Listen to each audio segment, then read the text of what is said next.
Yeah. Yeah, Okay, yeah, great. that's great. Thanks. Perfect. I will start. So, hi everyone. As Suzanne said, I'm Monica Majumdar, Head of Strategy at Verizon Media UK. And today I'll be talking about how immersive tech will be key to connecting with consumers in the new normal. So think back to this time last year, and little did we anticipate how much and for how long our worlds would be changing, and just how much would be done online. Everything from FaceTime doctor's appointments and Zoom coffee catch-ups with colleagues, online homeschooling, as well as digital bar classes. And this pandemic has certainly accelerated our use of online. And so much so, and this complements the figures we saw earlier this afternoon, that roughly about 61% of us are shopping online weekly versus just 32% of us pre-pandemic. And what's key to note is that a lot of this is being driven by quote unquote an older demographic. So the 55 plus is doing so much more shopping online, everything from ordering prescriptions to grocery shopping, and then just more leisure shopping as well. But alongside this, the pandemic has also accelerated our interactions with immersive experiences. And as we begin our journey out of lockdown, various stages across UK and Ireland, the pundits are, of course, anticipating what this new normal will be. Is it about permanently working from home? Does online commerce actually replace physical commerce forevermore? Will we always be thinking about staycations first and be carrying vaccine passports? Will contactless payments be the new permanent feature? I posit that immersive will be the new normal, or at least a core component of it. And why is that? Well, there's certainly an appetite which has grown in the pandemic. And we saw this in a study that we did late last year around 5G and immersive technology. So, what we saw is that 51% appreciate when brands connect in new and innovative ways. About two-thirds are now demanding innovative interactions with brands. About three-quarters of us are interested in digital alternative to live events, and about 42% are really eager to have both live and digital options of events. So think about Glastonbury and festivals and sports events. And what has brought this on are a few key trends from the pandemic that I'll take you through. So the first is this idea around spontaneity being redefined. We've definitely seen spontaneity take a different shape over the course of the pandemic. So there is virtual spontaneity, which emerged in our efforts to replicate what we experienced in real life when we couldn't see each other. But ironically, a lot of it is mostly planned because the technology setup required. So aiding casual impromptu moments online, like water cooler chats with colleagues and house parties with friends, after school hangouts as kids were connecting over Overwatch, or streaming gigs like the weekly theater broadcast from the National Theatre. And for me, the epitome of spontaneity, the Notting Hill Carnival, all being streamed online. Now, of course, there was physical spontaneity as well, and that didn't disappear. It reemerged as we had those pockets of being out of lockdown. But what was key was information, and more than ever before, we really relied on information to make that spontaneity in the physical world happen, and also required a bit of prep.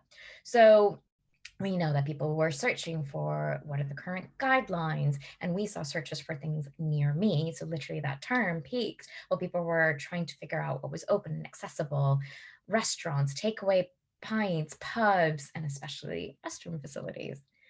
Now, the last trend that I'll take you through is the second trend I'll take you through is shifting screens. And what we saw is that the status of many devices moved from a nice to have to a must have.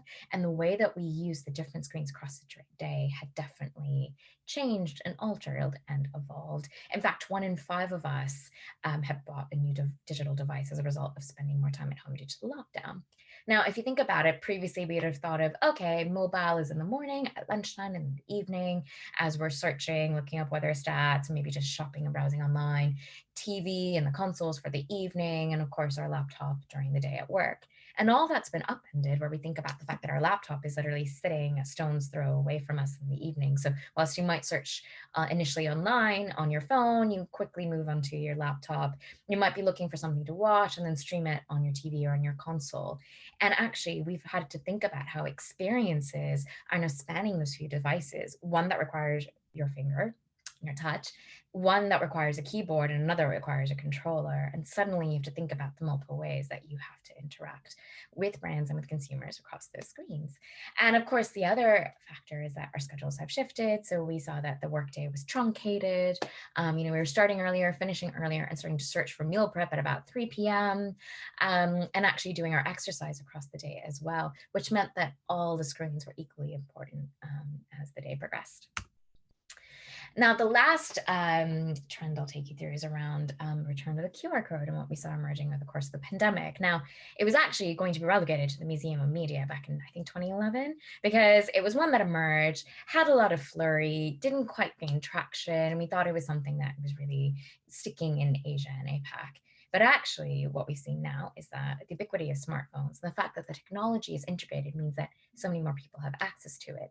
And then, of course, over the course of the pandemic and lockdowns, we're so much more familiar with it as you think about retailers and restaurants that were, making menus available contactlessly through QR codes, that you could open up loyalty cards through that you could scan not only for menus, but actually for payment options. And of course, in the UK, we had NHS Track and Trace. It meant that all ages, everyone, whether or not you're tech savvy, suddenly became familiar with the technology. And thereby it was lowering that barrier to entry into a lot of creative tech experiences as well. And on that note, what we actually saw was that from a creative tech perspective, 39% had experienced VR and AR in the last 6 months. That's huge when you think about the fact that actually it's no longer the remit of your early adopters. It's your early majority and your late majority on the adoption curve that are starting to experience all this. So no longer is it for the niche individual sitting in the corner of a room. And we know that while people are craving entertainment and distraction, dwell times with our immersive experiences have grown. And with the activities and campaigns that we ran, we saw an average of 3 minutes that people were spending with brands in these immersive interactions. So not only are people craving it, they're very much lapping it up once they experience it. So what we're seeing is that as consumers are experiencing the immersive in all its forms, it's actually touching all parts of the consumer journey, from AR try-it-on ads to AR filters in social. Of course, there are VR concerts and 360-degree escape rooms, adverts shot in volumetric capture. So think about the Rita Ora ad for EE, and even things like the MTV VMA Awards that were done on a smart stage.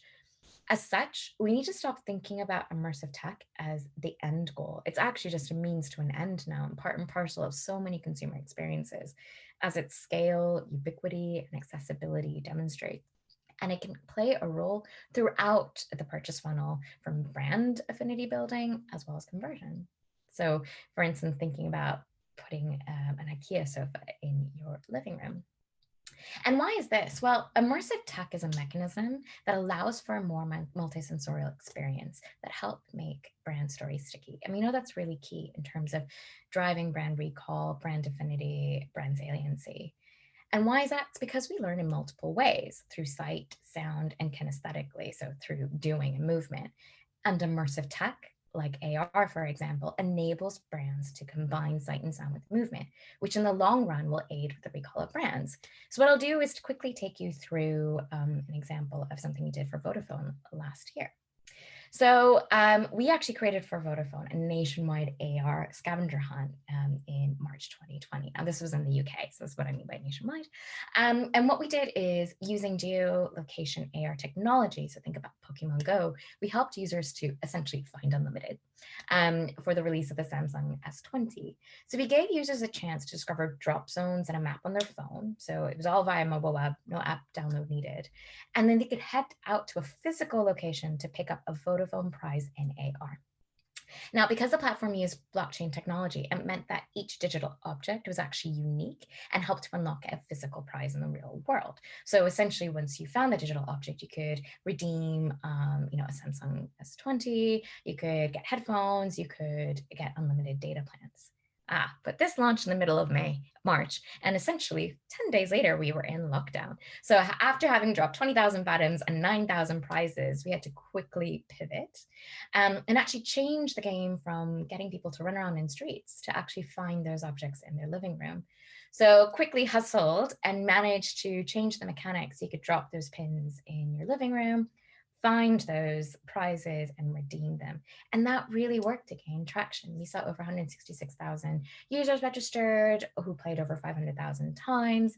And most importantly, we saw equity shifts of around 16%, showcasing just how much AR and immersive tech can shift brand recall with the use of sight, of sound, and movement.